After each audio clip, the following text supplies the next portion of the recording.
සුබුද්දාසන මගේ දරුවා කවිෂා දනන්ජනි එයා ඊටුන්ගේ ලංකා ආයතනයේ හොයාගෙන ඇවිල්ලා අපිට ගෙදරට ගිහින් කිව්වම හිම තියෙන ආයතනයක් රට යන්න. ඊට පස්සේ එයාගේ කිව්වට ඊපාර අපි ගෙදරින් ඇවිල්ලා බලලා මේ ඉතින් අපිට සේරම මඟ පෙන්වීම කරා.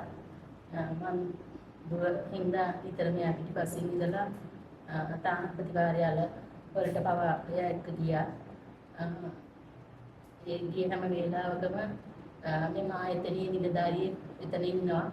සෑම අඩුපාඩුකමක්ම එතනදිම කියලා සේරම ගියවිලි හදලා මේ අඩුපාඩුකම් එතනින් කියලා මේ ආයතනයෙන් ගොඩක් මඟ පෙන්වීම කරා.